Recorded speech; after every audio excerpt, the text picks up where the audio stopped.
พระติรัตนเกี่ยวเจ้าตั้งสามประการอันมีพระพุทธพระธรรมพระสงฆ์อันเป็นสรณะที่เปิ่งตีเคารพนับถืออันสูงสุดในชีวิตขอกราบคารวะแตบไตรไวยสาปารมีธรรมพระเดชพระคุณหลวงปู่พระเทพโกศลตีปรึกษาเจ้าคณะภาค7เจ้าอาวาสวัดศรีโสดาพระอารามหลวงตำบลสุเทพอำเภอเมืองจังหวัดเชียงใหม่พระเดชพระคุณหลวงป่อท่านเจ้าคุณพระเทพประยัติเจ้าคณะจังหวัดเชียงใหม่เจ้าอาวาสวัดเจ็ดยอดพระอารามหลวงตำบลจางเผือกอำเภอเมืองจังหวัดเชียงใหม่ตลอดจนพระมหาเถรานุเถระเจ้าคณะพระสังฆาธิการภิกขุสงฆ์สามเณรจุตนจุองค์ด้วยความเคารพขอเจริญสุขเจริญปรญาติโยมสาธุชนผู้ฟังทุกท่านขอน้อมต้อนรับทุกท่านเข้าสู่รายการมรดกธรรมกำเมืองต่างสถานีวิทยุกระจายเสียงพระพุทธศาสนาแห่งชาติและสังคมคลื่นเพื่อการศึกษาพระพุทธศาสนาและวัฒนธรรมส่งสัญญาณกระจายเสียงจากห้องส่งสถานีวิทยุวัดฝ่ายหินตำบลสุเทพอำเภอเมืองจังหวัดเชียงใหม่สถานีวิทยุวัดหนองกายตำบลสันปะยางอำเภอแม่แตงจังหวัดเชียงใหม่สถานีวิทยุ CM77 วิทยุอินเทอร์เน็ตล้านนาสถานีวิทยุพระพุทธศาสนาจังหวัดเชียงรายพร้อมกันนี้เจริญสุขเจริญปรญาติโยมสาธุชนที่ได้ติดตามต่างเฟซบุ๊กเฟซไลค์ต่างเว็บไซต์ต่างๆอยู่ในเวลานี้รายการนี้ดำเนินโดยอาตมภาพพระครูวิสิทธิ์ศรีลาภรณ์เจ้าคณะตำบลป่าแดดเจ้าอาวาสวัดวังสิงคำตำบลป่าแดดอำเภอเมืองเชียงใหม่จังหวัดเชียงใหม่เป็นผู้ดำเนินรายการนำเสียงธรรมมาพบมาปะกับญาติโยมต่างหลายแบบปืนบ้านล้านนารักษาหีดหอยมรดกธรรมกับเมืองเทศนาให้ทุกท่านได้สดับตรับฟังกันเป็นประจำตั้งแต่เวลา6 โมงไปถึง7 โมงโดยประมาณปะกันวันนี้ยามนี้อากาศสดชื่นแจ่มใสเย็นสบายตะคืนก็เดือนแจ้งเสลเหมาะเหมาะสมเปิงกวนเงินพอเดือนพอดาวพอฟ้าเดือนแจ้งมาก็ใกล้จะถึงเทศกาลประเพณีเดือนยี่เพ็งหรือว่าเดือนเพ็งถ้าเป็นทางใต้มาวันเพ็ญเดือน12ทางเหนือเฮาก็คือเดือนยี่เพ็งอากาศก็เริ่มเย็นฝนฟ้าก็ยังมีอยู่อย่าง2-3 วันก่อนก็ทะทังหลั่งลงมาทั่วปนฝนสั่งฟ้าก็ว่าฝนจะค้างฟ้าก็ยังบ่ฮู้เพราะติดตามพยากรณ์ก็ยังมีพายุมีหยังเข้ามาเรื่อยๆอากาศจะเป็นห่วงกับบ่ออกไม่ออกศรัทธานาบุญเฮาเจ้าข้าทั้งหลายเนอะก็ดูแลสุขภาพร่างกายคือความอบอุ่นและที่สำคัญโรคระบาดก็ยังบ่จางหายเตื้อยังบ่หมดสิ้นไปจากโลกนี้เตื้อก็จะไปประมาทเนอะขอให้ได้ป้องกัน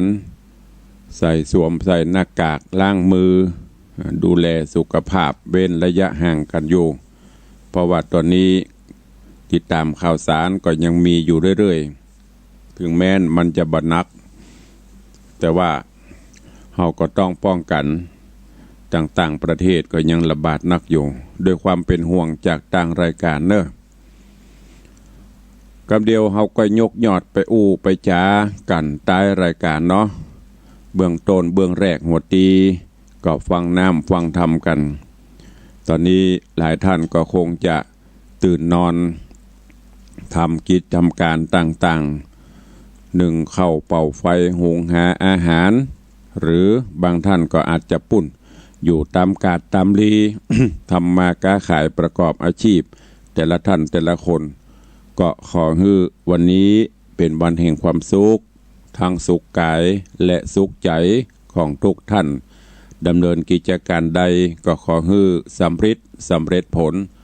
สมดังมโนในไฟอ้างเหมือนกันทุกท่านทุกคนเนอะวันนี้จะได้นำเอาธรรมเทศนาเรื่องใหม่เริ่มเป็นประถมฤกษ์เบิกฟ้าผูกแรกตอนแรกในเรื่องมณีจันตะกุมารไข่แสงมณีจันตะกุมารไข่แสงเป็นผูกแรกตอนแรกเทศนาฮือญาติโยมตั้งหลายได้สดับรับฟังกันเจิญญาติโยมตั้งหลายเนอตั้งอกตั้งใจฟังธรรมรับธรรมะรุ่งอรุณยามเจ้าณโอกาสบัดนี้ นะโมตัสสะภะคะวะโตอะระหะโตสัมมาสัมพุทธัสสะกามาวิลันติกะตะปันติอิตังสัทธากัปปิละวัตถุมหิอุปนิสายะนิโครธาระเมวิหรติยะโสทราปิมปาราหุลามาตาสหปันทิตวาอารัมภากเทสิสาทะโวฟังลาโสตุจันนะสัพปุริสะตั้งหลายตุกผู้ตีได้ตั้งจิตใจอยู่จืนจอยฟังที่ถอยธรรมเทศนาอันพระพุทธาที่ไว้สำแดงไว้เป็นกรรมไข่ฮือฟังฮือเข้าใจจำชื่อไว้จักเป็นไม้ใต้สองต่างเดินสุติจำเริญยิ่งใหญ่ปางเมื่อพระตีไว้บุญเรืองอาสะไรเมืองกัปปิลวัตถุนั้นสถิตอยู่หันอาสะไรนิโครธารามในอาวาสปารถนางนาฏยะโสธราแม่เจ้าราหุลาปุตตาเจืองจันผู้มีสัจจะมันบ่แปรพานเป็นเหตุอันยิ่งแต่เบื่อเปื่อปรากฏแก่คนและเทวดาโดยกาถาปาตตนว่ากามาวิลันติกตปังดังนี้ตามอัฏฐกถาจีกล่าวใครจะมีวันหนึ่งนาว่าไว้ภิกขุน้อยใหญ่สาวกาจุ่มโนมได้ธรรมสภาแห่งห้องได้ใครปากปองโจตนาว่าญะโสธรางามเงมีสัจจะแน่บ่แปรไป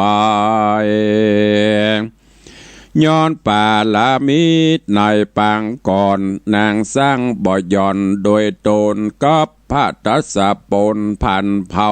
นางนอนเล่านางนั้นเล่าจริงมีสัจจาอันมันนักหนาสร้างไว้ยามนันพระที่ไหวโพธิญาณสถิตสำลานอยู่ห้องพระเดตองกันทะกุดีได้ยินวจีอันนั้นใสเพื่อเป็นเหตุให้เทศนาพระก็เสด็จลีลาเข้ามาสู่ตามกลางหมู่ภิกขุสงฆ์ย่อนวรกายลงนั่งแล้วเนื้อเต้นเกี่ยวอาสนาแล้วก็มีว่าจะถามไทยว่าภิกขุน้อยใหญ่โจตนายังกำเยื่องใดจะเจียวยังบ่ตันหนอแล้วบัวระมวนเฮามาจวนเสียเหล่าภิกขุตนเก้าผู้มีพระญาก็ย่อมือสากราบไหว้ว่าตูข้ามอนไทยกำลังจะ เรื่องนางยะโสธราผู้มีฮักสิเนหายิ่งนักในพระองค์และดำรงสัจจะมันเตียงบ่ค่อนเงียงเววายบ่เข้าสู่อำนาจไผใจอื่นบ่มีไผลื่นลวนลามอาทะในกาละยามเมื่อนานองค์พระเจียงจันทร์สัมพุทธาจริงมีว่าจากล่าวถอยว่าดูราภิกขุใหญ่น้อยตั้งหลายอ้อนว่าชมชายนางนาฏยะโสธราชปิมปาผู้ทะรงลักขณะอันเลิศมีสัจจะประเสริฐกับใจบ่ใจมีแต่ในปางนี้แม้นจาดก่อนกี่หน่อเมื่อมาเฮาสองรานี้เล่าปีแยเฝ้าไฟเฟื่อแฝงมีสัจจะแป่งแก่นมันกล่าวเต้านันแล้วพระธรรมสามีก็ตุมฮีดุษฎีบ่ปากภิกขุผู้มากโดยโวหารก็ญาจะนาการขอไว้ว่าข้าแด่พระเงาไทยสัพปัญญูขอปออินดูหมู่ข้าเจ้าไข้หูเรื่องเก่าอติตาที่ปรากฏแก่พระพุทธาเจ้าอันหมู่ตูข้านั้นบ่ปรากฏหันยามนั้นภากะวันโตนผ่านแพ้วได้ยินแล้วซึ่งกรรมอาราธนาพระก่อนนำอติตาปางก่อนเมินบ่ย่อนแต่บุเปว่าอติตากาเลข้ามล่วงโปนนานล้ำโลนสุดสั่งขญายังมีพญาตนนึ่งเล่านามตั้นจะเอาว่าอากาวินปกครองแผ่นดินเมืองใหญ่ประจาเจ้าไพรยินดีเมืองปาลานาสีแห่งห้องมเหสีนาดน้องชื่อว่ากองแสงเป็นที่แปลงใจจื่นนาดสนม60,000เป็นปริวารเป็นนิจการบอกขาดกาวินตาวราชสุกเกษมสีโดยการญานารีหลายหมื่นฮือความโจมจื่นลายจะบับลังพ่องก็ขับเพลงพร่องก็ฟ้อนสังสลิดสังสลิดย่อนตีนมือฮัตถาถือตุลิญะ5ประการบ่ละเล่นทวายเป็นที่สุขสบายลำเลิศปราสาทประเสริฐแห่งพญาปาจิตลิศนาโดยแก้วงามเลิศแล้วเรื่องไรประดับสุวรรณใสวาดกวนแลวาดแก่ตาทุกเวลาบอกกายบ่แนงเบื่อนายบุญเรืองเจ้าสะเวยเมืองโดยจอบประกอบโดยราชธรรม10สิ่งเป็นประจำบ่ละตานะศีลภาวนาเป็นนิรันดร์มาบอกขาดตามประเวณีเต้าราชต่างหลายอันสืบสายมาแต่ก่อนบ่ฮือวิทย์ย่อนตาอ้างได้มีเสนาร่วมใจแวดล้อมแห่นแห่ออมเป็นปริวารเสนาหันอาจอังกำลังแห่งเต้าจ้างและมีปัญญา มากกว่าแสนเสนาดาวราชเสริมอำนาจวายเรืองอันว่าเมืองปลาณสีนานอาณาเขตคันเหลือกำหนดประกอบไปโดยจันบทบันนอกปะจันตาขอกนิกรมคามโจดเหยื่อตามเรือแหล่เขตเมืองแผ่ไปไกลเป็นที่ระเมาใจแต่เล่าอุดมโดยเข้าเล่าจีนป่าอาหารเข้าเปลือกเข้าสารและเครื่องยองเต็มทุกห้องทุกป่ายสิ่งกาของขายก็มากบ่อึบกลั้นอยากหากเหลือกินจะลดแผ่นดินดีล้ำฝนฟ้าน้ำตกลงมาตามลานโดเวลาบอกกลาดโดยอำนาจแห่งเต้ากาวินปกครองแผ่นดินโดยจอประกอบโดยราชธรรม เป็นประจำบอกขาดกาวินตาวราชและนางกองแสงจำเลินเฟื่อแฝงสุ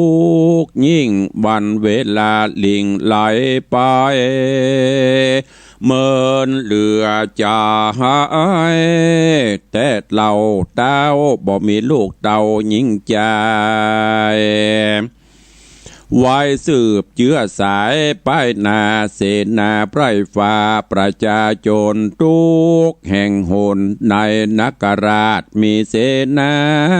อำมาตย์เป็นประธานหัน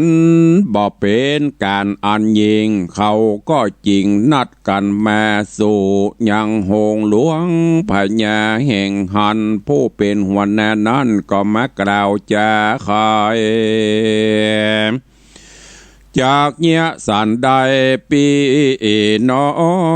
งนักราชเทศต้องเราราสมเด็จพระราชาธิราชกับอนงนางนาถนางกองแส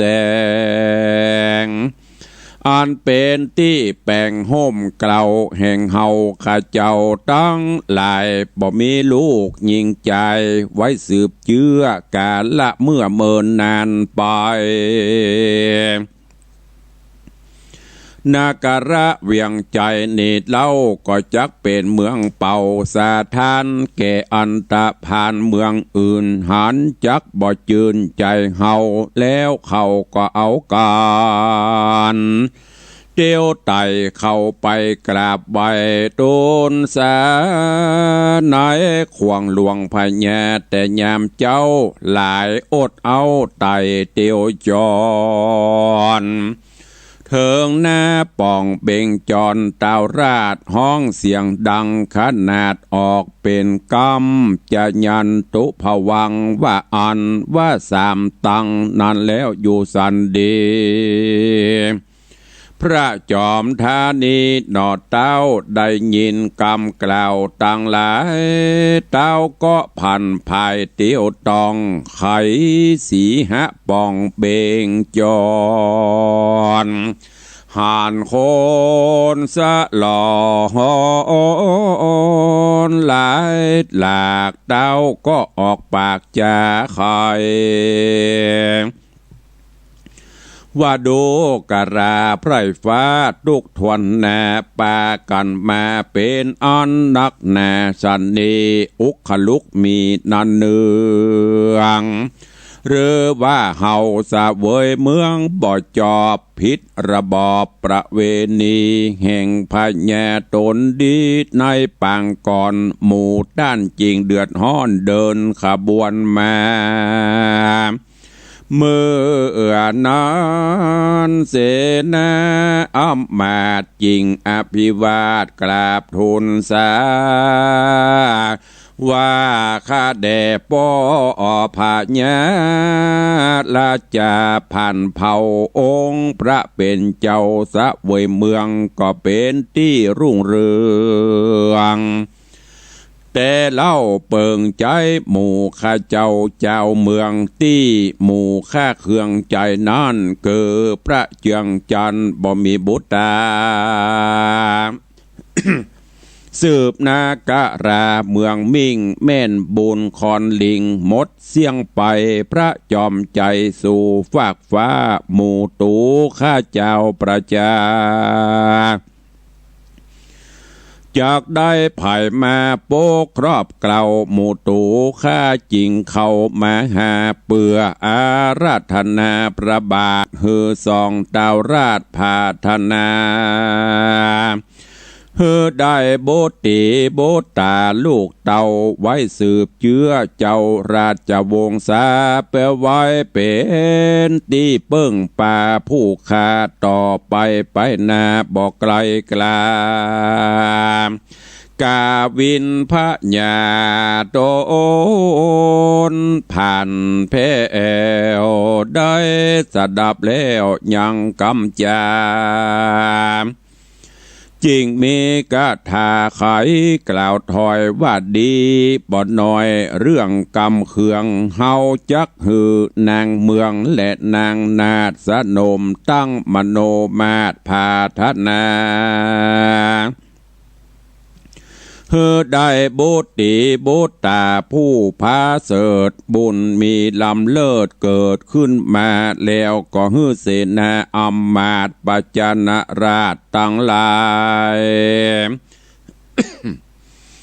ฮือผ่านภายปิกคืนสู่ในที่อยู่แห่งเขาแล้วพระองค์เหล่าธิราชก็ฮือนางนาฏกองแสงเรียกสะหนุ่มนางแปง60,000นาจอยจื้นนงผักงานางพญาฮือป้ากันมาเข้าเฝ้าแล้วพญาเจ้าก็เจียนจาว่าดูรากัญญาเฮ้ยหนุ่มเนามีนางกองแสงเป็นเก่าจุงฟังเฮาเฮ้นางต่างหลายเอาใจใส่ตั้งใจไว้โดยดีอาบน้ำคัดสีจำระเนื้อในกาลละเมื่อเจ้าปัจจุสมัยฮือโมดใส่พองแผ่วประดับโดยแก้วหมู่อาพ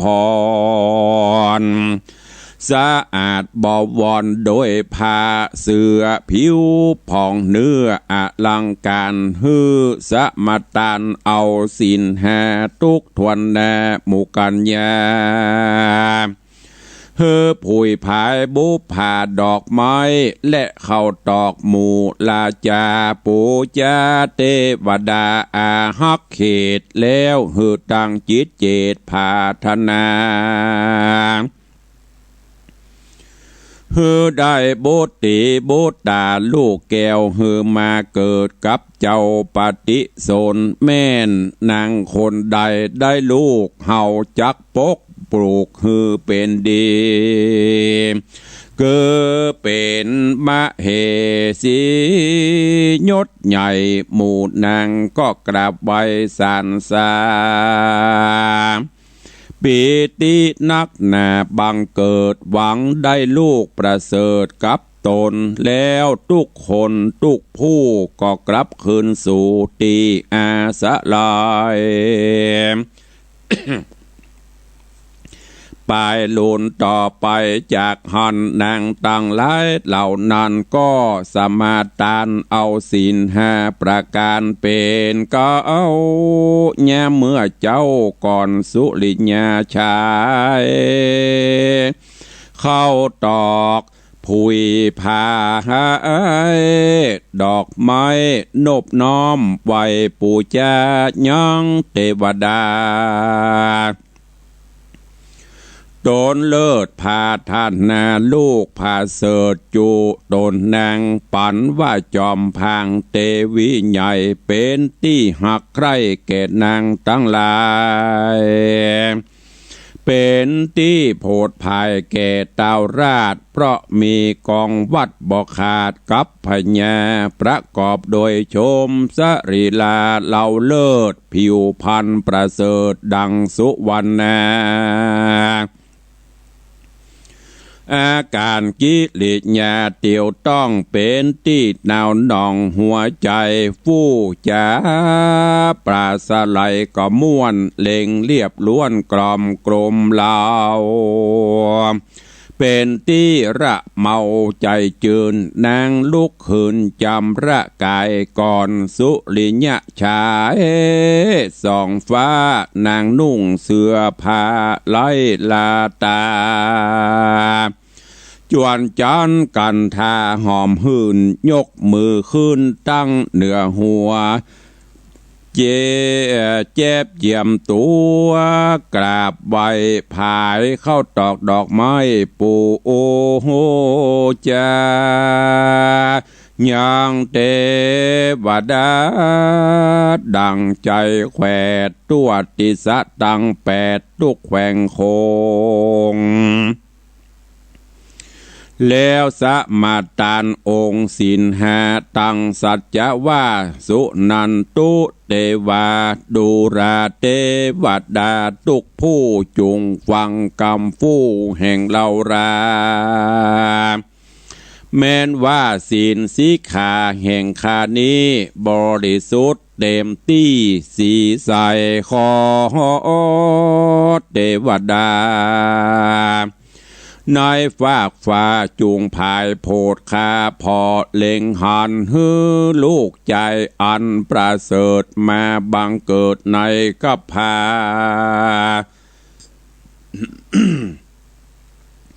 เพื่อไว้สืบวงศาแห่งคาต่อไปนาโดยพลันโดยเตจะศีลอันป่องแผ่วแห่งนางเกียวกองแสงเกิดอนุภาพแห่งเหลือขนาดห้อนหินศิลาอาจพญายินกลายเป็นก้อนหินอันฮ้อนเอาอินตาเจ้า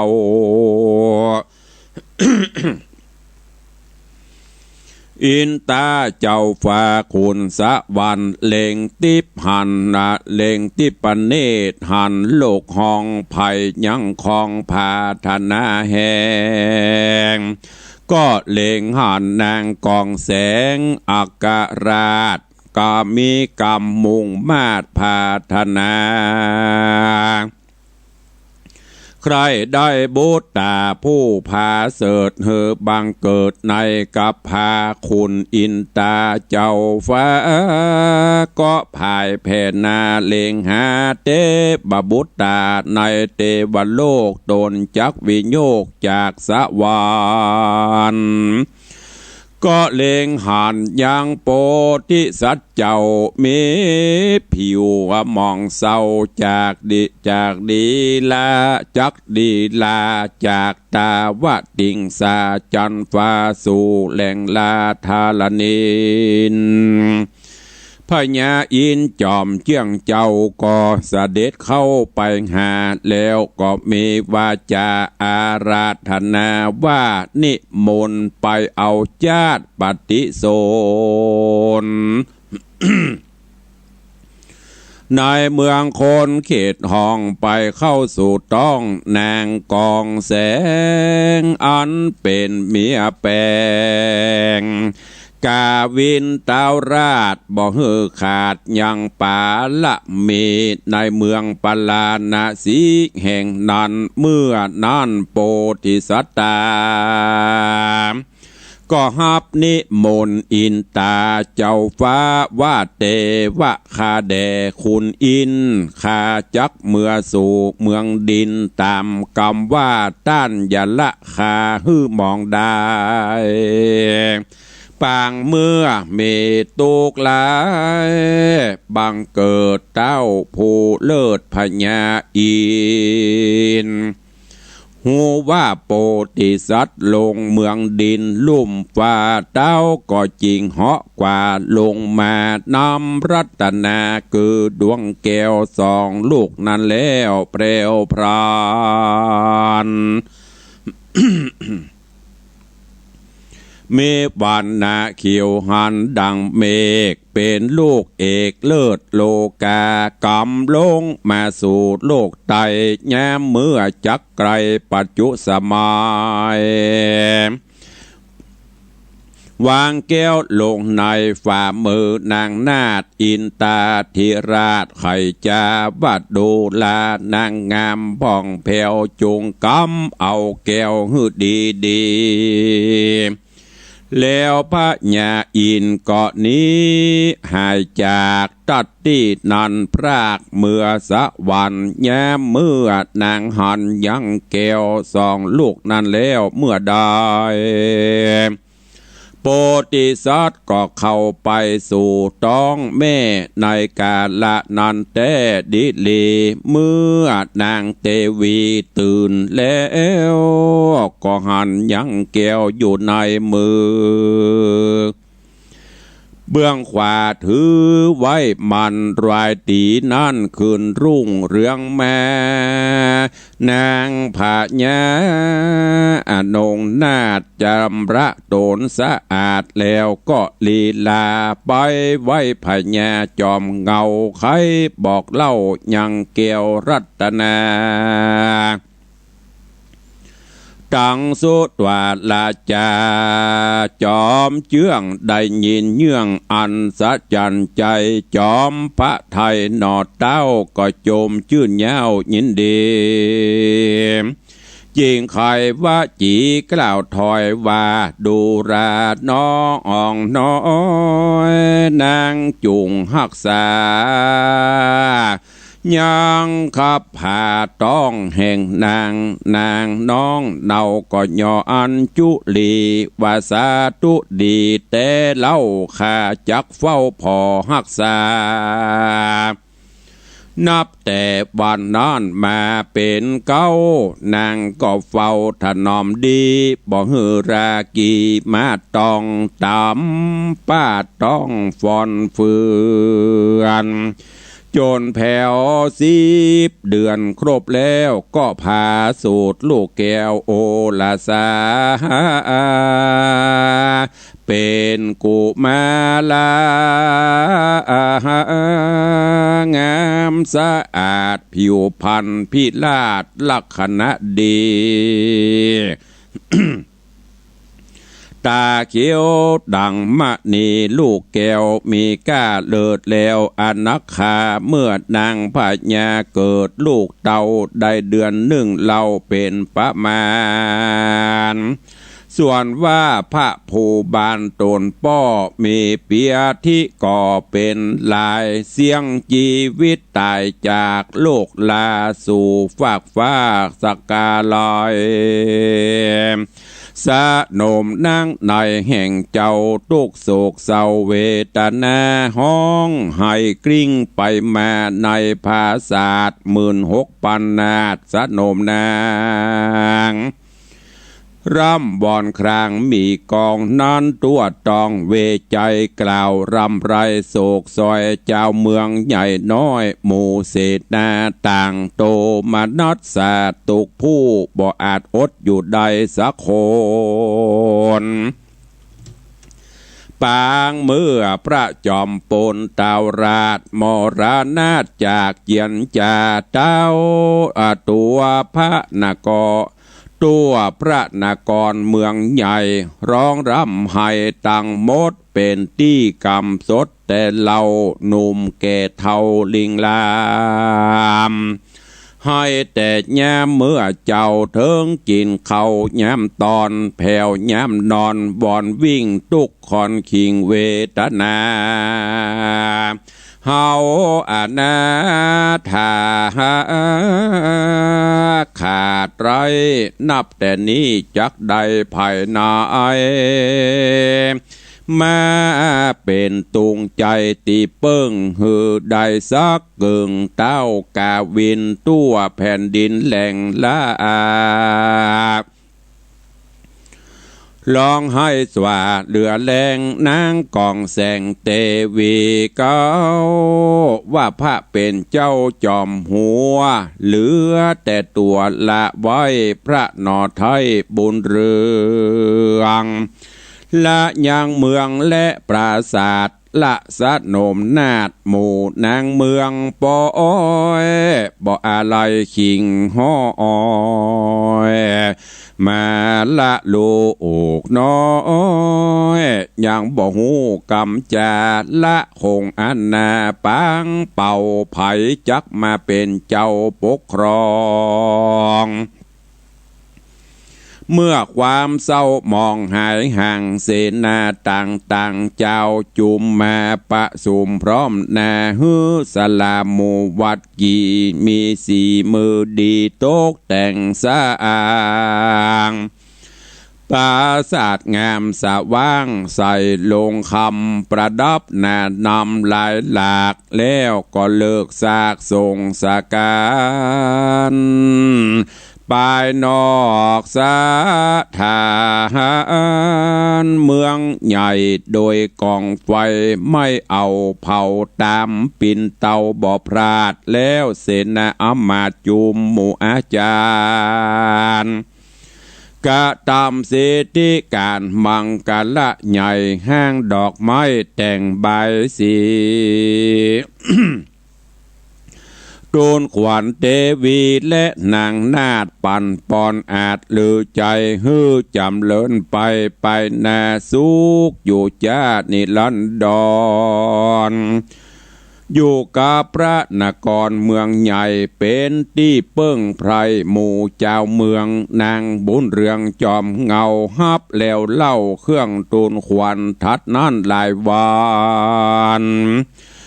ล่วงผ่านนางก็ฮืออ่านประชุมเสนาว่าราชบุตรตาเต่าราชหลายมือมาดเกิดเป็นนาตน ยังบอกมีมงคลนามใสเสนาผู้ใหญ่กราบทูลสาว่าเดชนักหนาเปิงใส่ชื่อเฮาจักกดฮือว่าสันใดจริงจักเหมาะเปิงใจเจ้าแม่เอานิมิตแน่อันใดแปลงพระนางกองแสงผ่านเพวก็เล่าเรื่องเกี่ยวพญาอินตาโมเสนาได้ฟังเล่าต่างหนุ่มเท่าต่างก็ยินดี ว่าบุญมีโอรสลาดจักมีอำนาจจะเลิมเมืองหือยศไรเรื่องเรื่อแล้วขอเอานิมิตแก้วเป็นนามมาก่อนปันชื่อมานีจันว่าอันก็มีหันและนาเนธิตังขีญาสังวันนาวิเศษจาห้องเหตุธรรมเทศนาจันมณีจันตะกุมารไข่แสงผูกทวนที่หนึ่งตอนที่หนึ่งก็บังโกมสมเดชสะเดชวันนี้ได้ฟังธรรมเทศนาเรื่องมณีจันตะกุมารไข่แสงอันเป็นปัทมะผูกเก้าตอนที่หนึ่งผูกที่หนึ่งก็จบโป่งวางไว้แต่เพียงเต้าอี้ก้อยติดตามฟังกันไปเรื่อยๆเนอะธรรมเทศนาเรื่องนี้มีตึงมดตึงมวลกัน13ผูก13ตอน13ผูก13ตอนแต่ต้องเอามาซอยลงมาแหมก็จะมดกันพุ่นมีประมาณเกือบจะ20ตอนเพื่อให้เข้ากับเวลาเนอะ20ตอนละ5 บาท5 บาท เตรียมกันทำเนอะใส่กันทำคนละร้อยมันนี่จันทะกุมารเฉลี่ยแล้ววันละ5 บาท5 บาท5 บาทเนอะ หย่อนกระปุกลงไป อันนี้อูเล่นบ่ได้ถ้าได้แต่ก็ดิ้ง หยอกคนเท่ายามเมื่อเจ้าจีโป่งวางไว้เต้าอี้ก่อนเนาะเดี๋ยววันพุธจะมาสรุปฮือฟังในตอนนี้แล้วก็เตดตอนที่สองต่อไปถ้าสรุปวันนี้วันพุธลืมแน่ไอหวังลืมแน่เพราะว่ามันหลายเรื่องเดี๋ยวตุเจ้าตัวนั้นเอาเรื่องนั้นเตดเดี๋ยวครูบาตัวนี้เอาเรื่องนี้เตดตุลุงก็เลยลืมฉะนั้นก็วันพุธก็ฟังกันต่อเนาะเวลาเหลือแถมน้อยก็จะได้เข้าสู่โหมดอู้จากันใต้รายการสนทนาธรรมยามเจ้ารายงานตัวกันยามเจ้าไผ่ตื่นหรือยังลูกหรือยังก็จะได้อู้ได้เอ่ยกันแต่ก่อนที่จะได้อู้ได้จาได้เอ่ยนั่นก็ขออนุโมทนาขอบคุณเนอะกับญาติธรรมอีป่ออีแม่ผู้ฟังทั้งหลายที่อยู่ตั้งบ้านตั้งจองได้สละเวลามีก้าเดินตังมาเยี่ยมมาเยือนมาแอวมาแหวงหากันตีในวังวัดวังสิงคำมีมาบอกขาดสายถึงวันบางวันก็หลายบางวันก็น้อยก็แล้วแต่การละเวลาตุลุงต้องขออนุโมทนาขอบใจขอบคุณกับทุกท่านเนอะบ้านไก่บนหวัก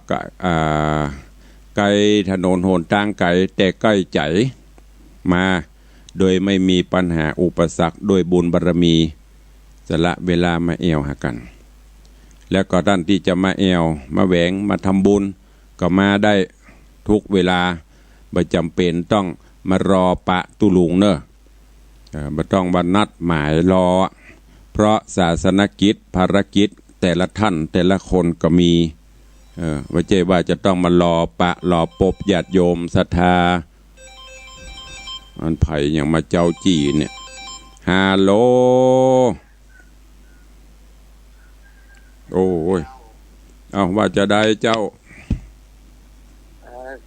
จะไม่ย่อยสนใจเจ้าแม่ทาที่ติดเตียงเจ้าติดเตียงแล้วเนี่ยจะได้เจ้ามาอู้ดึงกำลังใจท่านเจ้าอนุโมทนาเนอะดีมีสุขกู้วันกู้เจ้ากู้ปู่กู้ดีละโมทนาสาธุเนอะจะเลินปอนแม่เจ้านี่แม่ทาติดเตียงโทรมาก่อนเปิดก่อนตันเดี๋ยวก่อนเนอะ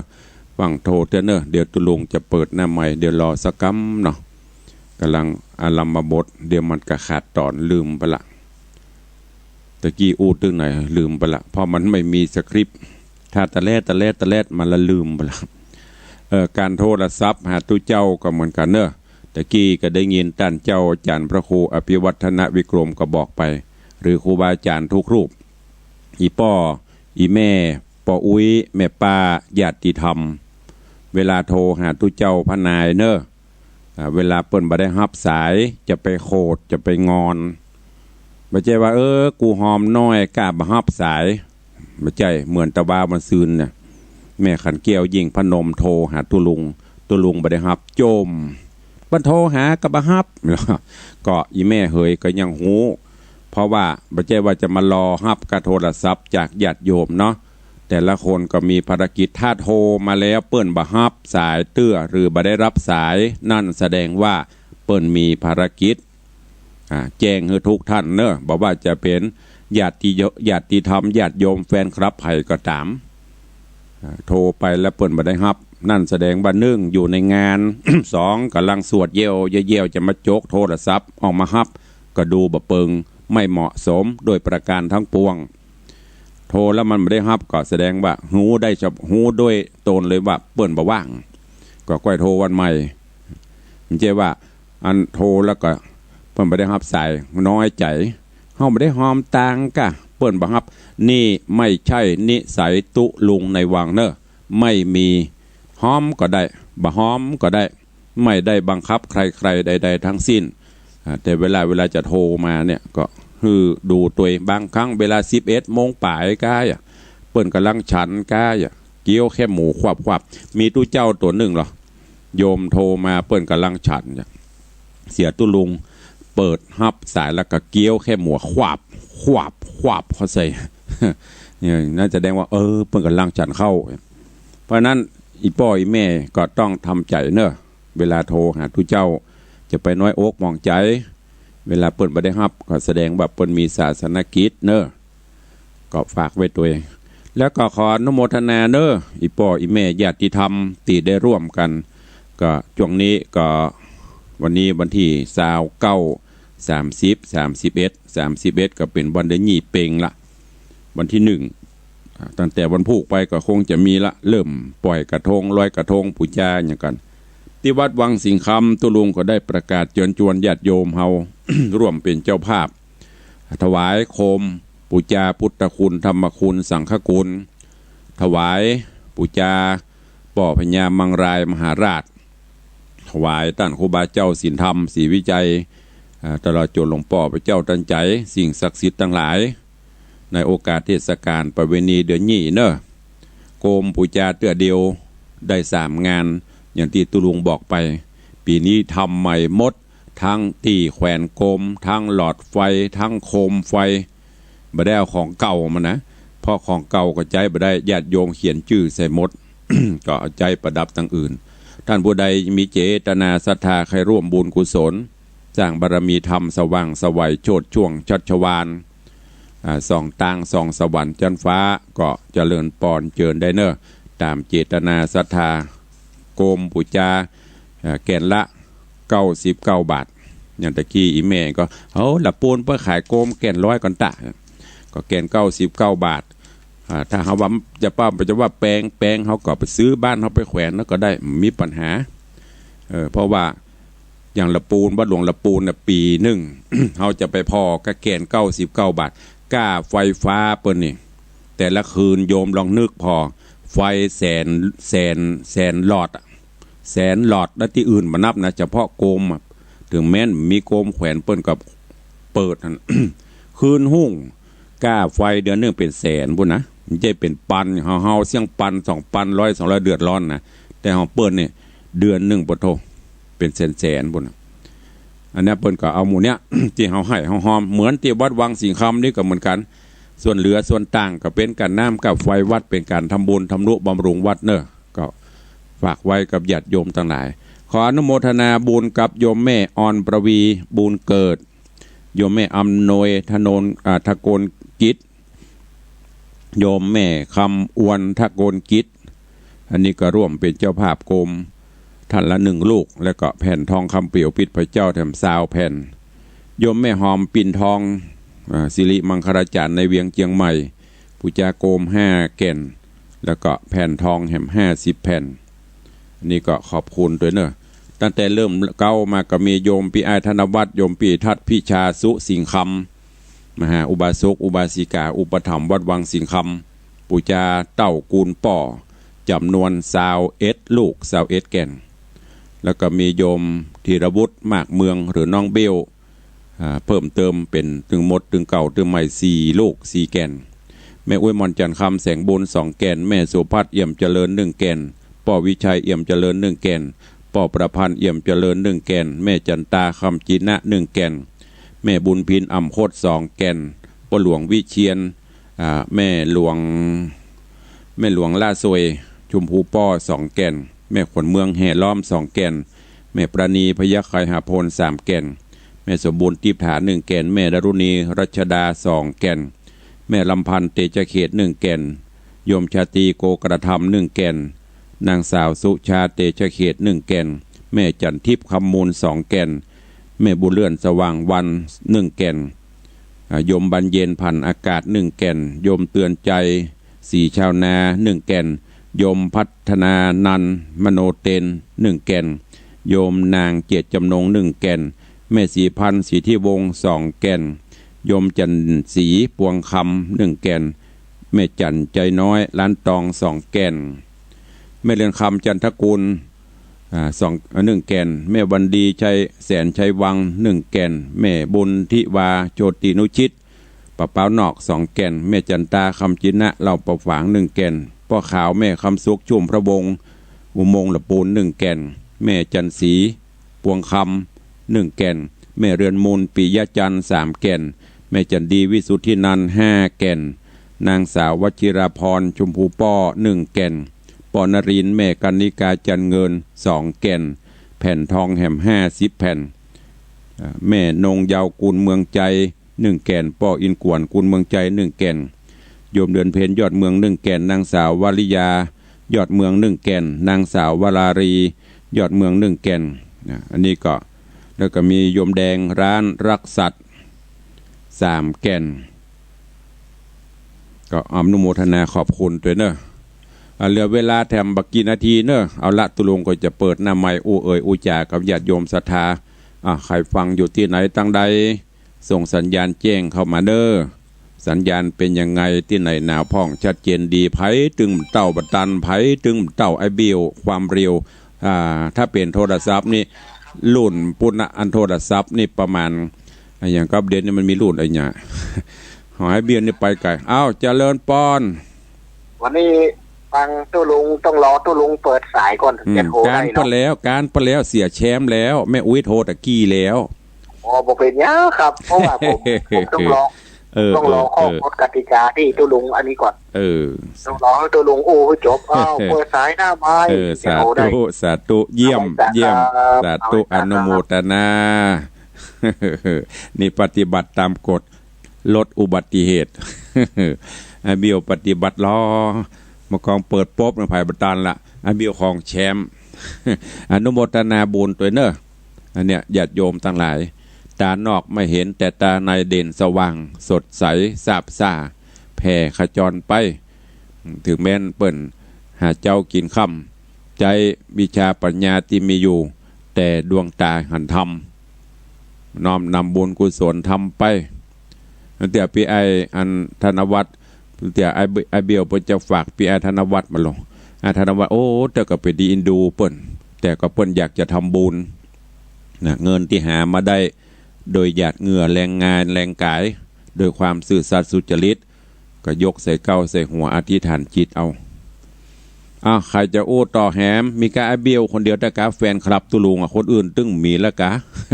วันนี้เอาทำเรื่องใหม่มาเตี้ยทีแรกว่าจะลานะทีแรกว่าจะลาแล้วเดี๋ยวหนีบนกล้วยเริ่ม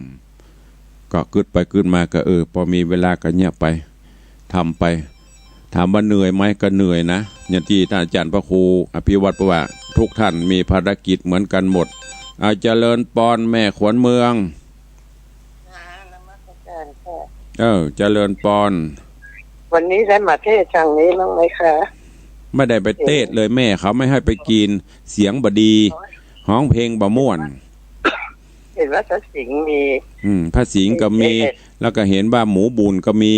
เดี๋ยวนี้ตกอับดาวล่วงแล้วแม่มันจะดาวค้างฟ้านะก็เลยลองชาวเสียงก็ก่อนถ้ามาจะได้กรุณาเลยมาด้วยอย่างเงี้ยค่ะเดี๋ยวใจเย็นเพื่อบุญจะได้เยอะๆขึ้นเอาหอมมันกล่องบุญเนี่ยกองบุญรู้หรือยังว่ามันว่าเท่าไหร่โหลืมไปละแม่จำคนเดียวเถอะแต่รู้แน่ๆว่ายังบ่ถึง10,000เด้อ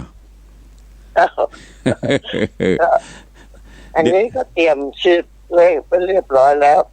ก็ยังคิดว่าวันนี้มีเส้นมหาชาติ2 แห่งอาจจะมาได้ไปสักตีดาวล่วงละมันจะดาวค้างฟ้า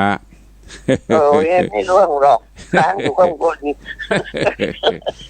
เสียงก็ลงมาถึงข้างล่างได้เดี๋ยวถ้าจะได้จะแวบไปทว่างนะแม่เนอเดี๋ยวโทรบอกเนอสาธุบุญรักษาเนอจะเลินปอนอนุโมทนาโยมแม่คนเมืองเปิ่นบริจาคหมูกี่อย่างไม่ได้ไปเอาเต้าบเดียวปล่อยมาดิ้นยุ่นยันนะกันนะแม่เนอเดี๋ยวไปแน่นอนอู้ไปเวลาหมดเวลาวันนี้มี3 สายโยมแม่อย่างก็เป็นคนไข้ติดเตียงสายที่2ไอเบลสายที่3แม่ขวัญเมืองพระพุทธพระธรรมพระสงฆ์3 สายดีกว่าไม่มีสักสายอนุโมทนาสาธุวันนี้เวลาหมดเวลานำรายการจากไปก่อนเนอวันผู้กวยติดตามมณีจันตะกุมารไข่แสงตอนต่อไปอยู่ดีมีสุขเหมือนกันจุตนจุองจุผู้จุคนเนอจัตตาโรธรรมาวัตันติ